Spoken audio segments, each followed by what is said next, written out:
Every year NTA कुछ ना कुछ पैटर्न चेंज कर रहा है एग्जाम का, तो स्टूडेंट्स पूछना चाहते हैं कि उस चीज़ को वो कैसे टैकल करें। There will always be around out of 100 there will be 80 to 85 question जो कि जेनरिक सिलेबस से ही आते हैं। अभी देखने को मिल रहा है कि कुछ यूनिट से बार बार बहुत ज़्यादा क्वेश्चंस आ रहे हैं और कुछ को बिल्कुल इग्नोर किया जा रहा है। इस बार फिर भी पेपर बहुत तमीज का था। पॉलिटिकल थ्योरी से 10 क्वेश्चन थे, मैं तो देख के शॉक हो गया। क्या ये 6 मंथ्स इनफ है अपनी प्रिपरेशन करने के लिए? आपको खुद समझना पड़ेगा कि एग्जामर को, because it's a chess game. Practical मेहनत, स्मार्ट प्ले कीजिए for every topic. Hello Pradyuman sir, जैसे कि आप हम सभी के फेवरेट टीचर हैं पॉलिटिकल साइंस को लेके, आपका कॉन्सेप्ट क्लियर कराने का तरीका, सिलेबस को बिल्कुल टाइम से कंप्लीट कराने का तरीका, और लास्ट में जैसे आप हमारी एमसीक्यू की प्रैक्टिस कराते हैं, उससे हमारा सिलेबस बहुत ही अच्छे से कवर होता है। यहाँ आने से पहले मैंने अपनी फॉलोअर्स को बोला कि आप जो भी क्वेश्चन पूछना चाहते हैं सर से आप मुझे बता दीजिए, तो मुझे जो क्वेश्चन आए हैं हम आपसे वो पूछे। एक क्वेश्चन है कि जैसा हम देख रहे हैं कि एवरी ईयर एनटीए कुछ ना कुछ पैटर्न चेंज कर रहा है एग्जाम का, तो स्टूडेंट्स पूछना चाहते हैं कि उस चीज़ को वो कैसे टैकल करें। मैम, इसके दो एस्पेक्ट होते हैं। अगर हम बेसिकली क्या होता है ना, एग्जामिनर भी अपना थोड़ा सा कुछ दिखाना चाहता है कि मैं भी कुछ हूँ, ओके। स्टूडेंट्स क्या होते हैं, वो एक्चुअली थोड़ा सा डिस्टर्ब भी करना चाहता है आपको कि 2-4 नए क्वेश्चन, कभी 10 नए क्वेश्चन, कभी तो वो आपको डाइवर्ट कराता है कि अगर जो स्टूडेंट उससे डाइवर्ट हो गया वो उसकी तैयारी में लग जाएगा जो कोर पार्ट है। अगर हम किसी भी पेपर को देखें, भले वो पेपर इजी आ रहा है या फिर टफ आ रहा है, there will always be around out of 100 there will be 80 to 85 question जो कि जेनरिक सिलेबस से ही आते हैं, as per the standard syllabus, okay. और या फिर जो लेटेस्ट पैटर्न है पेपर का, ठीक है। अगर मान लीजिए वो क्रोनोलॉजी पूछना स्टार्ट कर रहे हैं तो वो बैक टू बैक क्रोनोलॉजी पूछ रहे हैं एक पैटर्न पे, शिफ्ट करेंगे तो वो 4, 5, 6, 7, 10 क्वेश्चन मैक्स टू मैक्स।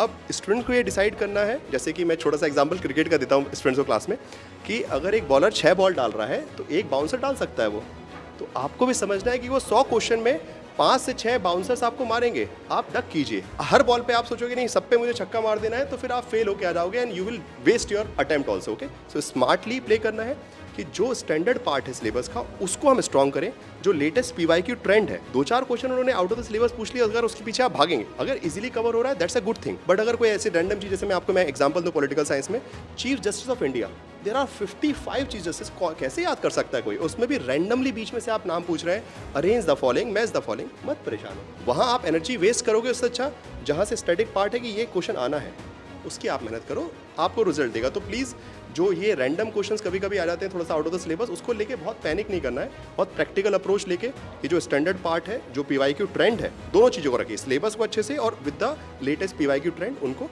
कुछ नई चीज़ें आ रही हैं, थोड़ा बहुत पढ़ लिया, बट उसके पीछे इतना मत भागो कि स्टैंडर्ड को छूट जाए, ठीक है। बस इस चीज़ का मेरे हिसाब से ध्यान रखना चाहिए जी। और सर जैसे कि फैक्चुअल क्वेश्चंस बहुत ज़्यादा आते हैं, जैसे बुक एंड ऑथर्स, कुछ डेट्स, कुछ क्रोनोलॉजीज, तो उनको रिमेंबर करने की कोई टेक्निक है या बार बार रिवीजन से ही होगा, वो कैसे होगा? मैम, ये ना एक बहुत बड़ी समस्या है जो सभी स्टूडेंट्स, मतलब एग्जाम में 2 टाइप के स्टूडेंट्स होते हैं। एक तो कुछ होते हैं जो थोड़े से रॉट लर्निंग में कंफर्टेबल होते हैं, तो they can easily do it, okay. But कुछ स्टूडेंट्स होते हैं जिनकी कॉन्सेप्चुअल अंडरस्टैंडिंग बहुत अच्छी होती है सब्जेक्ट की, बट वो नहीं कर पाते। सो अब बोथ काइंड ऑफ स्टूडेंट्स, मैं 2 स्मार्ट ट्रिक्स बताता हूँ क्लास में बेसिकली, कि जिनको रॉट लर्निंग में कंफर्ट नहीं है वो कहानी बनाओ। कहानी कैसी बनानी है आपको, कि फॉर एग्जांपल मैं आपको एक एग्जांपल देता हूँ। मान लीजिए इंटरनेशनल रिलेशन है, they are always asking question कि arrange the following cold war events in a chronology, arrange these particular post cold war event and something, okay. Now अगर आप सिर्फ इवेंट स्पेसिफिक याद करोगे, नहीं याद होगा, because you don't know the context of that particular thing. तो एक बार कहानी देख लो, कि जाके एक मूवी देखाओ कोल्ड वॉर पे, एक वेब सीरीज देखे आइए, तो उससे जब आपको वो रेफरेंस पॉइंट मिल जाएगा ना कि अच्छा ये हुआ था, चलो अब मैं उसके फैक्ट, जैसे मैं बहुत से छोटा एग्जांपल देता हूँ स्टूडेंट्स क्लास में, कि आपके दोस्त है आपका, ठीक है, आप उससे एक बार मिले, हो सकता है आपको उसका नाम पता हो, बर्थडे पता चल गया हो, दूसरी बार मिलोगे आप उसको, आपके उसके फादर का नाम, उसकी मम्मी का नाम, उसके दोस्त का नाम, मल्टीपल चीज़ें। सो वैसे ही है, किसी थिंकर की बुक्स अगर सीक्वेंस में याद नहीं हो रही ना, तो आप उसको जानो, उस थिंकर से थोड़ा मिलो, उससे 2-4 बार बातें करो, मतलब उसका 2-4 बार पढ़ोगे, सिर्फ लर्न करने के लिए नहीं, उसको जानने के लिए कि अच्छा तिलक जी कैसे थे, अच्छा औरबिंदो जी क्या कर रहे थे अपनी लाइफ में, अच्छा एम एन रॉय अपनी लाइफ में क्या कर रहे थे। जब वो अपनी लाइफ हिस्ट्री पढ़ ली ना, ऐसा क्लिक होता है कि अच्छा इसके बाद ये बुक लिखी, इसके बाद ये बुक लिखी, इसके बाद ये लिखी, याद हो जाएगा। सो और जो लोग रॉट लर्निंग कर सकते हैं उनका दूसरा तरीका है कि आप लिस्ट बनाइए, और वो चीज़ जो आपको पता है कि एग्जाम में आ सकती है as per the presumption based question, so आप उनके प्रिज्यूम्पशन बेस्ड क्वेश्चन बना दीजिए। मतलब एग्जामिनर जो बिकॉज आपको पता है कि एग्जामिनर ये दे रहा है, आपको पता है कि अच्छा वो इस बार उन्होंने फॉर एग्जांपल अंबेडकर के बुक्स को अरेंज द फॉलोइंग बोल दिया, आप नेक्स्ट बार के लिए 3-4 और ऐसे थिंकर जो है, जैसे कि सावरकर की किताबें हैं, दीनदयाल उपाध्याय की किताबें, आप अरेंज करके पहले से बना लीजिए क्वेश्चन को, खत्म का। सो देयर आर 2 वेज, जो भी आपको कंफर्ट लगे वैसे आप जा सकते हैं। Yes sir. Sir next question है कि अभी देखने को मिल रहा है कि कुछ यूनिट से बार बार बहुत ज़्यादा क्वेश्चंस आ रहे हैं और कुछ को बिल्कुल इग्नोर किया जा रहा है। तो क्या हम नेक्स्ट अटेम्प्ट के लिए उन यूनिट को फुली इग्नोर करके जा सकते हैं? मैम ये तो हम कभी भी नहीं बोलेंगे। अभी भी जैसे इस बार का जो क्वेश्चन पेपर आया है, मैंने खुद, क्योंकि जो जिस तरीके से अनसर्टेनिटी थी, इस बार मैंने भी फॉर्म भरा कि मैं जाके वहाँ बैठ के देखूंगा कि स्टूडेंट क्या फेस कर रहा है। बिकॉज पिछले 2 बार से उन्होंने यूनिट 7 एंड यूनिट 5 को इतना ज़्यादा फोकस किया कि 50% पेपर, अगर मैं बोलूँ आपका पॉलिटिकल इंस्टीट्यूट ऑफ इंडिया से 25 क्वेश्चन थे, IR से भी तकरीबन 22 से 24 क्वेश्चन थे, ठीक है। अब उसमें आपने 50% पेपर तो बाहर डाल दिया, बाकी पबेट को पिछली बार गायब कर देता, but this time they have made a wonderful paper. I would, मतलब NTA को मैं वैसे बहुत ज़्यादा उल्टा सीधा बोलता हूँ, बट इस बार फिर भी पेपर बहुत तमीज़ का था, कॉन्सेप्चुअल था। हर एक यूनिट से एक बहुत स्टैंडर्ड, पॉलिटिकल थ्योरी से 10 क्वेश्चन थे। मैं तो देख के शॉक हो गया कि चलो भाई, ये थोड़ी सी इज्जत की इन्होंने पॉलिटिकल साइंस सब्जेक्ट की, political theory, political thought, Indian political thought. Although pattern वही है, chronology and match the following events and everything, but still they are giving some respect to political science. तो एक बेसिक अप्रोच में बताता हूँ, वो अगर आपको यूनिट 7, यूनिट 5 पे फोकस करें तो you should also focus that, okay. उसको इग्नोर नहीं करना है, बट बाकी यूनिट को भी एक स्टैंडर्ड लेवल पे पढ़ के जाना है। जैसे कि अगर आप पॉलिटिकल थ्योरी पढ़ रहे हैं तो आपको हो सकता है कि पॉलिटिकल थ्योरी पूरा कवर करने में बहुत बड़ा लग रहा है कि इतनी सारी आइडियोलॉजीज हैं, इतने सारे की कॉन्सेप्ट्स हैं। व्हाट यू कैन डू, हर एक आइडियोलॉजी के एक सेंट्रल आइडिया की सेंट्रल थीम क्या है, उसके अराउंड ही क्वेश्चन आ जाता है। Famous thinker and famous books, खत्म। इसके आगे कुछ चीज़ वो पूछ ही नहीं पाते। मुझे तो लगता है कि NTA के एग्जामिनर या फिर पेपर बनाने वाले भी वो शायद तक इतना डीपली पढ़ नहीं रहे। नहीं तो अगर पेपर बनाया जाए, अगर 4 स्टेटमेंट लिबरलिज्म पे लिख दिया जाए तो स्टूडेंट्स की हालत ख़राब हो जाएगी कि इसमें से ये सही है। बट वो सिंपल पूछते हैं, अच्छा दीज आर द कीवर्ड्स, इसमें से कौन सा थिंकर लिबरलिज्म का है, नहीं है। तो फिर उसके लिए आप प्रैक्टिकल मेहनत, स्मार्ट प्ले कीजिए। फॉर एवरी टॉपिक पढ़ के सब कुछ चाहिए, किसी भी यूनिट को मिस करना मतलब वो होता है कि एक सोसाइटी है, आप अपना टाइम खराब कर लोगे, फिर सोचोगे अरे यार इस बार ये छूट गया था। तो हर एक यूनिट को पढ़िए, अगर वो इंपॉर्टेंस किसी को दे रहे हैं तो उसको ज़्यादा पढ़िए, बट दूसरी यूनिट को एक standard based on PYQ trend उतना तो कवर करना ही है। कंपैरेटिव पॉलिटिक्स आपको कितनी टफ लग रही है, बुक्स, ऑथर, की कॉन्सेप्ट्स छोड़ना ही नहीं किसी बार में। That's all. बताइए। और सर एक लास्ट क्वेश्चन कि क्या ये 6 मंथ्स इनफ है अपनी प्रिपरेशन करने के लिए?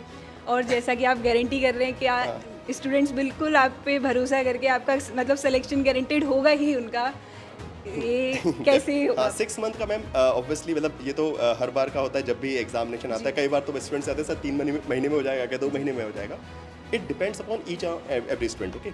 6 मंथ की मैं गारंटी ये भी ले सकता हूँ कि बिल्कुल आसानी से हो जाएगा, जो बिगनर भी होगा उससे भी हो जाएगा। बस आपको अप्रोच लेकर चलना है 2 तरीके का। एक होता है कि बहुत सारे स्टूडेंट सोचते हैं कि मुझे सिलेबस कवर करना है, ओके।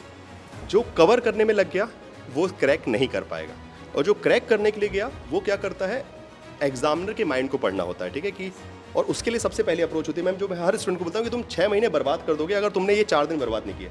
तो पहले 4 दिन क्या करना है, आप सिलेबस का प्रिंट आउट निकालिए, अपने पास रखिए।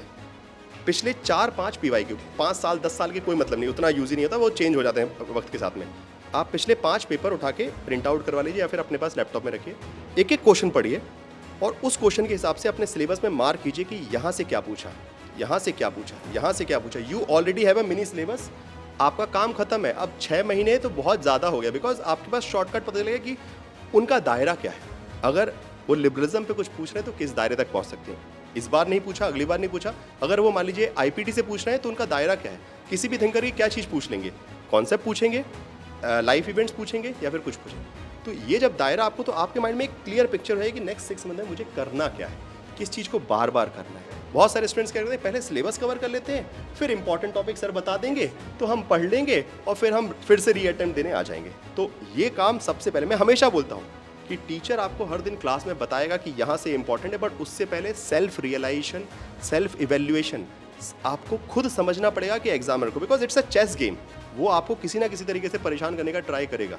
अगर आप उस शतरंज में उसकी चाल को समझ पा रहे हो कि वो क्या खेल सकता है आपके साथ में, आप पहले से प्रिज्यूम करो, उसकी तैयारी करो। 6 महीने का मतलब 2 महीने में, मतलब मैं आपका पर्सनल बता रहा हूँ। मेरा तो पॉलिटिकल साइंस का बैकग्राउंड अच्छा था, बिकॉज मैं DU से पढ़ा हूँ, तो मुझे उतनी टेंशन नहीं थी, सब्जेक्चुअल नॉलेज बहुत अच्छा था।